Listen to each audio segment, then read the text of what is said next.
அன்பார்ந்த எனதருமை யூடியூப் நேயர்களுக்கு வணக்கம். மனிதன் ஒரு நிலையிலிருந்து இன்னொரு நிலைக்கு போக முடியாமைக்கு காரணம் என்ன? அந்த போக முடியாமைக்கு காரணம் என்ன அப்படிங்கிறது அவனுடைய தயக்கம். என்னால் இதை செயல்படுத்த முடியுமா? நான் இதிலிருந்து வெற்றி பெற்று விடுவேனா? நமக்கெல்லாம் அதெல்லாம் முடியாதுப்பா, இதெல்லாம் நடக்காதுப்பா அப்படிங்கிறத தான் அவனுடைய முன்னேற்ற தடைகளுக்கு காரணம். இப்போ எல்லா மனிதனுக்குமே ஒரு தயக்கம் இருக்கிறது. நம்ம கார் வாங்கிடுவோமா? நம்மளால் முடியுமா? நம்ம மாடி வீடு கட்டிடுவோமா? நம்ம பிள்ளையை டாக்டர் படிக்க வச்சுருவோமா?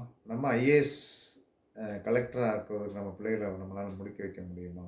அப்படிங்கிற ஒரு தயக்கங்கள் உங்களுடைய மனதில் இருக்கிறது. அது ஒரு தடைக்கல். ரெண்டாவது, ஒரு செயல் என்று சொல்லக்கூடியது ஒரு கர்மா. ஒரு கர்மா என்ன சொல்லலாம்னா ஒன்று நடக்கிறது. ஒரு கர்மா என்பது ஒரு நார்மலாக போய்கிட்டு இருக்கிற ஒரு லைஃப்பில் ஒரு சிறிய இடர்பாடு வரும்போது அதை பார்த்து கொந்தளிப்பதும், அதை பார்த்து என்ன சொல்லலாம்னா எரிச்சல் பட்டு ஏன் நமக்கு இப்படியெல்லாம் நடக்கிறது, ஏன் நமக்கெல்லாம் இப்படியெல்லாம் நடக்கிறது, நல்லா தானே இருந்தது, ஏன் நமக்கு இப்படி நடக்கிறது என்று சொல்லக்கூடிய ஒரு அங்கலாய்ப்பு தன்மை அடுத்த செயல்பாட்டிற்கு உங்களை விட மாட்டேங்குது. அப்போ ஒரு செயல் என்று சொல்லக்கூடிய ஒரு தடைக்கல் என்று சொல்லக்கூடிய கர்மா என்பது என்ன தெரியுமா? உங்களுக்கு பாடம் கற்பிக்கின்ற ஆசிரியர். தடைக்கல் என்பது உங்களுக்கு பாடம் கற்கின்ற ஆசிரியராக எடுத்துக்கொள்ள வேண்டுமே தவிர அது நமக்கு வந்த பெரிய அழிவை கொடுக்கின்ற ஒரு நிகழ்வாக எடுத்துக்கொள்கிறீர்கள். தடைகளை நீங்கள் எப்படி இருந்தாலும் என்ன சொன்னா அது நிரந்தர தடையாக இருக்காது. எல்லா மனிதனுக்குமே நிரந்தர தடையாக இருக்காது. அந்த நிரந்தர தடையாக இருக்காது அப்படிங்கிறத முதல்ல வச்சுட்டு இது கொஞ்ச நாளைக்கு இப்படி இருக்கும், ஒரு சரியாக போயிடும், பேசாமல் இருங்க அப்படிங்கிற ஒரு மனோநிலையை நம்ம மனது என்ன சொன்னாலும் திரும்ப திரும்ப இதை பற்றியா இவ்வளவு இடர்பாடு வந்துருச்சு, இவ்வளவு சங்கடம் இருக்குது, என்ன பண்ணுவேன் ஏது பண்ணுவேன் அப்படிங்கிறது இது குழப்பி விட்டுக்கிட்டே இருக்கும். அதை பற்றிலாம் ஒன்றும் பிரச்சனையே கிடையாது. வருவது வரட்டும்.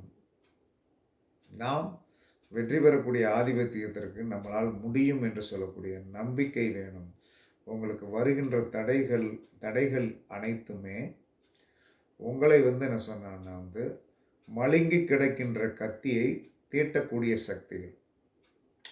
மழுங்கி கிடக்கின்ற கத்தியை தீட்டக்கூடிய சக்திகள். இதை நல்லா தெரிஞ்சுக்கிடணும். அப்போ இந்த தடைகளை யார் இந்த தடைகளை கொடுப்பது யார் தெரியுமா? கேது பகவான்.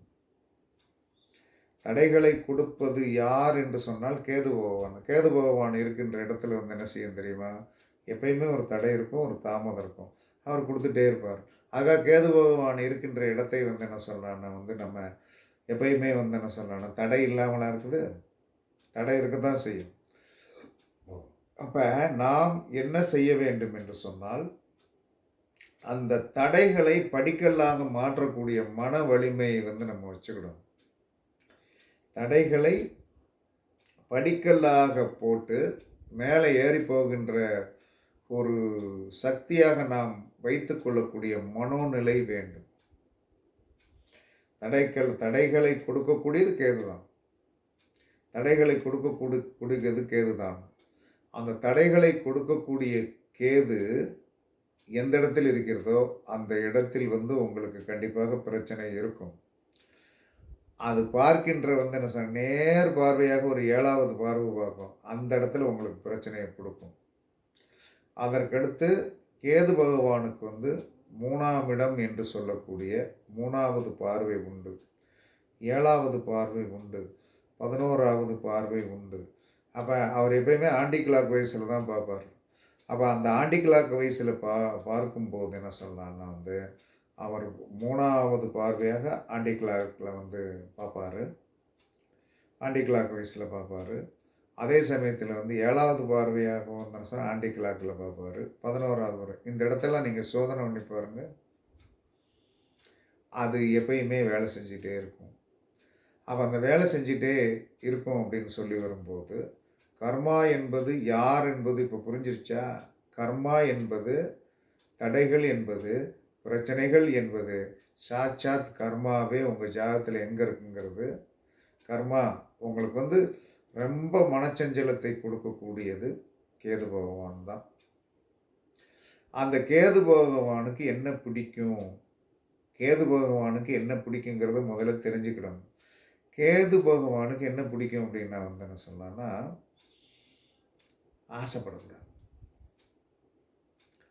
கேது பகவானுக்கு ஆசைப்படக்கூடாது. அவர் இருக்கின்ற இடத்தில் வந்து நீ ஆசைப்படக்கூடாது. ஆனால் அதில் தான் நிறைய ஆசை இருக்கும். எது வந்து நமக்கு கிடைக்கலையோ அதில் தான் நம்ம ஆசைப்பட்டுகிட்டே இருப்போம்.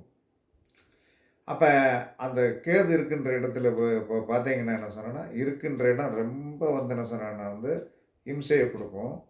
பார்க்கின்ற 3ஆம் இடம் வந்து ஒரு பங்கு, 7ஆம் இடம் ஒரு பங்கு, 11ஆம் இடம் இதெல்லாம் நீங்கள் பரீட்சித்து பாருங்கள். கண்டிப்பாக வந்து என்ன சொன்னேன்னா உங்களுக்கு வந்து பிரச்சனைக்குரியதாகத்தான் இருக்கும். அப்போ நின்ற இடம், பார்த்த இடம் 3. அப்போ இந்த மொத்தம் 4 இடம். இந்த 4 இடத்துல வந்து அவர் எப்போ வேணாலும் எந்த இடத்துல வேணாலும் இன்சார்ஜ் எடுப்பார். நீங்கள் இதை புரிஞ்சிருக்கவே மாட்டேன். எல்லோரும் என்ன சொல்லுவாங்க, கேதுவுக்கு வந்து எந்த பார்வையெல்லாம் கிடையாது அப்படின்னு. அது இல்லாமல் எதுவுமே இருக்கவே இருக்காது. எந்த கிரகத்திற்கும் என்ன சொன்னால் ஒரு சக்தி இருக்கத்தான் செய்கிறது. இப்போ நீங்கள் உண்மையாகவே உங்களுடைய ஜாதகத்தில் இருக்கிற கேது பகவான் எந்த இடத்துல இருக்கான்னு சோதிச்சு பாருங்கள். அந்த இடத்துல உங்களுக்கு ஒரு பிரச்சனை இருக்கும். அது பார்க்கின்ற ஆன்டி கிளாக் வைஸாக பார்க்கின்ற 3ஆம் இடத்துல ஒரு பிரச்சனை இருக்கும். அதற்கடுத்து 7ஆம் இடத்துல ஒரு பிரச்சனை இருக்கும். 11ஆம் இடத்துல வந்து ஒரு பிரச்சனை இருக்கும். அப்போ நாம் இதை சோதித்து பார்க்கும்போது ஒன்று உட்காந்த இடத்துல இருந்து ஒரு துன்பத்தை கொடுத்துட்ருப்பார். சரி, அதை விட்டுட்டார். அதுக்கடுத்து அதுலேருந்து பார்க்குற 3ஆவது இடத்த வந்து ஒரு இல்லை இங்கே வந்து நம்ம இது வந்து என்ன சொன்னால் பண்ணி வந்து என்ன சொன்னா வந்து போர் அடிச்சு போச்சு, அடுத்த பாயிண்ட்டுக்கு போவோம் அப்படின்னு சொல்லிட்டு அந்த பாயிண்ட்டுக்கு போவார். அங்கே கொஞ்சம் நாள் இம்சை இருக்கும். அதற்கடுத்து என்ன அதை விட்டுட்டு என்ன சொன்னேன்னா அதுக்கடுத்து வந்து அவர் பார்க்கின்ற 7வது பார்வையில் ஒரு இம்சையை கொஞ்சம் நாள் கொடுப்பார். அதற்கு பிறகு என்ன செஞ்சிருவார் தெரியுமா? சரி, இதில் போர் அடிச்சு போச்சு, அடுத்ததுக்கு போய் இப்படியே வந்து நம்ம வந்து என்ன சொன்னோன்னா, நீங்கள் கேது இருக்கு உட்கார்ந்த இடம், அதற்கு ஆன்டி கிளாக் வைஸாக பார்க்கின்ற 3, 7, 11ஆம் இடங்களை நீங்கள் சோதனை செய்து பார்த்தீர்கள் என்று சொன்னார், கண்டிப்பாக உங்களுடைய வாழ்க்கையில் பெரிய வந்து என்ன சொல்லலாம்னா வந்து பிரச்சனைகள் கண்டிப்பாக இருக்கும். பிரச்சனைகள் கண்டிப்பாக இருக்கும். அதில் மாற்றமே கிடையாது. அப்போ இதை வந்து நம்ம வந்து என்ன சொன்னோன்னா எப்படி வந்து என்ன இதுக்குள்ளே தான் நீங்கள் வந்து உழண்டுக்கிட்டு கிடப்பீங்க. திரும்ப திரும்ப வந்து இதுக்குள்ளே தான் உழண்டுக்கிட்டே கிடப்பீங்க. இது திரும்ப திரும்ப இதுக்குள்ளே தான் உழண்டுக்கிட்டே கிடப்பீங்க அப்படின்னு சொல்லி வரும்போது என்ன சொன்னோன்னா, இந்த 4 இடங்களை வந்து நீங்கள் வந்து கவனத்தில் கொள்ள வேண்டும். அது பார்க்கின்ற இடங்கள் 3, அது உட்கார்ந்த இடம் வந்து 1, 4. இதை வந்து சீர் செய்யக்கூடியது எப்படி சீர் செய்ய முடியும்னா, அந்த இடத்தில் வந்து கிடைச்சது போதுங்கிற மட்டும் வச்சிருங்க. எனக்கு கிடைச்சது போதுங்க, கிடைச்சது போதும். இப்போ மேசத்தில் கேது இருக்கார். 7வது பார்வையாக வந்து அவர் எங்கே வரும்? துலாத்தை பார்ப்பார். உங்களுடைய லக்கணம் என்னன்னு பார்த்துருங்க. அந்த லக்கணம் வந்து என்ன சொன்னாங்கன்னா, என்ன லக்கணத்திற்கு இவர் பார்க்கின்ற இடம் என்ன பாருங்க. அந்த இடத்துல வந்து என்ன சொன்னா, கொடுத்தா கொடு, கொடுக்காட்ட போ. நீ ஆசைப்பட்டா தானே வந்து உனக்கு பிரச்சனை, ஆசைப்பட்டா தானே நீ தடையை பண்ணுவ, ஆசையை நான் படலைன்னா நீ எப்படி தடை பண்ணுவேன் அப்படின்னு சொல்லக்கூடிய ஒரு நிலைமை இருக்குல்லையா. ஒருத்தன் போய் கையை வந்தேன்னா என்ன சச்சிப்பா உனக்கு தர முடியாது அப்படிமா. உன்கிட்ட கேட்கவே இல்லையே அப்படிங்கணும். கேட்கவே இல்லைன்னு இந்த கேதுவோடைய ஒரு பெரிய குணம் என்று சொன்னால், நிற்கின்ற இடத்தில் போய் வந்து கேட்கக்கூடாது. பார்க்கின்ற 3ஆம் இடத்துல வந்து அந்த ஆசையை குறைச்சிடணும். பார்க்கின்ற 7ஆம் இடத்துல வந்து என்ன சொன்னோன்னா, அந்த ஆசையை வந்து என்ன சொன்னோன்னா, எனக்கு கிடைச்சா வேணும், கிடைக்கலன்னா அதை பற்றி நான் கவலைப்படல அப்படின்றணும். அதுக்கடுத்து 11வது பார்வை கரெக்டாக வந்து எனக்கு வந்து இதெல்லாம் தேவையெல்லாம் கிடையாது.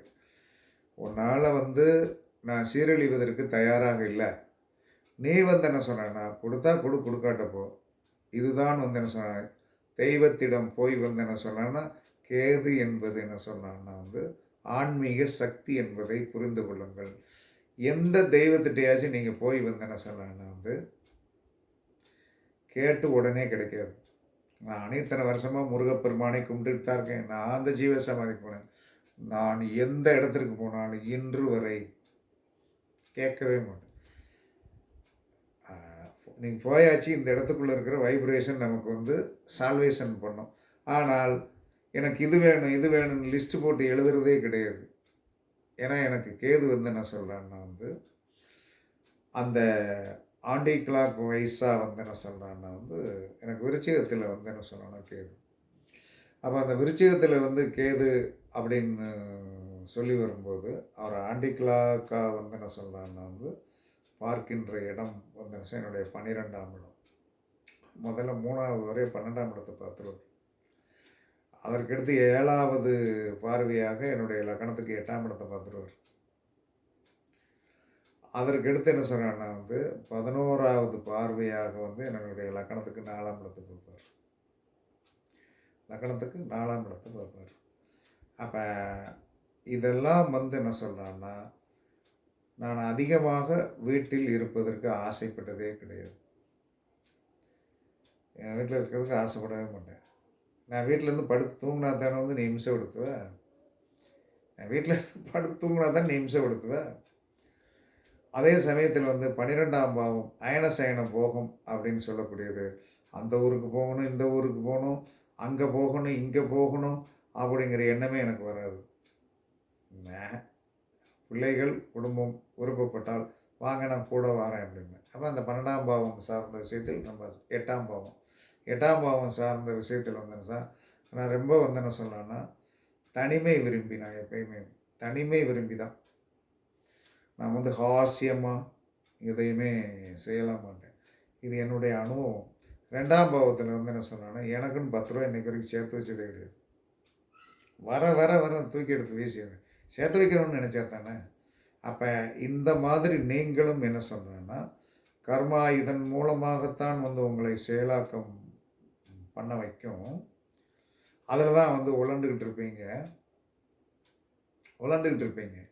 அதில் தான் உழண்டுக்கிட்டு இருப்பீங்க. அந்த கொண்டுகிட்டு இருக்கின்ற இடத்தில் நீங்கள் ஆசைப்படக்கூடாது. பேராசையும் படக்கூடாது. அந்த பேராசை நீங்கள் படுகின்ற காரணத்தினால்தான் அதன் மூலமாக உங்களுக்கு துன்பம் வரும். கர்மா என்பது கேதுவே. அதை வந்து என்ன சொல்கிறான்னா, அது நிற்கின்ற இடத்திலும் அதை பார்க்கின்ற 3 இடத்திலும் வந்து என்ன சொல்கிறான்னா வந்து, கொடுத்தால் கொடு, கொடுக்காவிட்டால் போ என்று பேசாமல் நிற்கணும். அதே மாதிரி தான் தெய்வத்திடம் போனாலும் நீங்கள் தயவு செய்து எனக்கு இதை கொடு, அதை கொடு அப்படின்னு கேட்கவே கேட்காதீங்க. எனக்கு எது எது எந்த காலத்தில் நடக்க வேண்டுமோ அது உனக்கு தெரியும், நீ நடத்தி கொடு அப்படின்னு சொல்லிட்டு, கேதுவுக்கு பிடித்தமான வந்து விஷயம் எதுன்னா, ஒரு மனிதன் ஆன்மீகத்தில் ஒரு பிரின்சிபலை கடைப்பிடிக்கணும். அது ஒன்று சாமி கும்பிட்றதா இருக்கலாம், அல்லது மந்திரம் சொல்கின்றதா இருக்கலாம், அல்லது ஆன்மீக புத்தகத்தை படிக்கிறதாக இருக்கலாம். ஆன்மீகம் ஆன்மீகம் ஆன்மீகம் சார்ந்த விஷயங்களில் ஒரு பிரின்சிபலை கரெக்டாக படிங்க. ஒரு யோகா பண்ணுறீங்களா, ஒரு தியானம் பண்ணுறீங்களா, இதெல்லாம் கேதுவோடைய ஆதிபத்தியம் தான். கேதுவோடைய ஆதிபத்தியம் தான். அப்போ எல்லா விதத்திலும் ஏதாவது ஒரு விதத்தில், ஒரு கோயிலுக்கு போகிறீங்களா, ரெகுலராக கரெக்டாக போயிருங்க. இன்றைக்கி நான் போனேன் நாளைக்கு போக முடியல அப்படின்னு இருக்காதீங்க. கரெக்டாக நீங்கள் வந்து பிரின்சிபல் என்பது ஆன்மீகம் சார்ந்த விஷயத்தில் ஒரு 7 நிமிடங்களுக்கு மேல்னாலும் ஒரு பிரின்சிபலை நீங்கள் கரெக்டாக கடைப்பிடிக்கணும். நான் கடைப்பிடிப்பேன். கடைப்பிடித்து பார்க்க பார்க்க பார்க்க பார்க்க என்ன சொன்னால் அது வெற்றி பெற்றுக்கிட்டே வரும். ஆனால் டெய்லி கடைப்பிடிப்பேன். அப்போ இதெல்லாம் வந்து என்ன சொன்னான்னா, உங்களை உயர்த்தக்கூடிய பெரிய சக்திகள். கர்மா என்பது என்ன சொல்கிறான்னா வந்து, நீங்கள் வந்து உங்களுக்கு தடை போடுறது ஃபுல்லாகவே யார்? கேது தான். அது 4 இடத்துல தடை போடுவார். அந்த இடத்தில் ஆசையை விட்டு விடுங்கள். அவர் தானாக வந்து என்ன சொல்றார்னா, கொடுப்பார் கொடுப்பார். அந்த இடத்தில் நீங்கள் வந்து ஆசைப்படாமல் இருந்தீர்கள் என்று அது தானாக வந்து என்ன சொன்னால் சரக்கு உள்ளே வந்து உட்காந்து. இது உண்மை, அனுபவத்தின் வெளிப்பாடு. பரிசித்து பாருங்கள். கண்டிப்பாக வாழ்க்கையில் வந்து என்ன சொல்லலாம்னா வந்து ஆசைப்படக்கூடாத இடங்கள் 4 இருக்கிறது. அதில் ஆசை வைக்காதீங்க. ஆனால் கேதுவை வந்து உங்களுக்கு சங்கடப்படுத்தக்கூடாது என்று சொன்னால் முறையான ஆன்மீகத்தை 7 நிமிடத்துக்கு மேலே வந்து பக்குவமாக உட்காந்து பண்ணணும். இல்லைன்னா 16 நிமிஷம் 16 நிமிஷம் 16 நிமிடங்கள் வந்து என்ன சொன்னான்னா வந்து ஒரு செயல் டெய்லி செய்தீர்கள் என்று சொன்னால் 16 நிமிடங்கள் தியானமா, 16 நிமிடங்கள் சாமி நீங்கள் வச்சுருக்கிற சாமிக்கு முன்னாடி போய் வந்து சந்தனம் குங்குமம் வச்சு பொட்டு வச்சு பூ வச்சு எல்லாம் வச்சு விளக்கு போட்டு பத்தி காட்டி எல்லாம் செஞ்சு ஒரு மந்திரம் சொல்லி 16 நிமிஷத்தை கழித்தீர்கள் என்று சொன்னால் 16 செல்வங்களை அள்ளித்தரக்கூடியவன் இந்த கேது பகவான். 7 என்பது அதிர்ஷ்டம், 16 என்பது 16 செல்வங்கள். இன்று வரை இதுதான் நடந்து கொண்டிருக்கிறது. கர்மா என்பது என்ன சொன்னால் தடைகளை கொடுப்பது கேது. அவனிடம் வந்து கேட்காமல் இருப்பது வெற்றியை கொடுக்கின்ற சூத்திரம் என்று கூறி உங்களிடமிருந்து விடைபெறுவது சிபிபாறை ஜோதிடர் சாதி ராகவன் ஜெயபாலாஜி. சுகமே சொல்க, சுகமே சொல்க. வாழ்க வளமுடன், வாழ்க வளமுடன். வணக்கம், வணக்கம், வணக்கம்.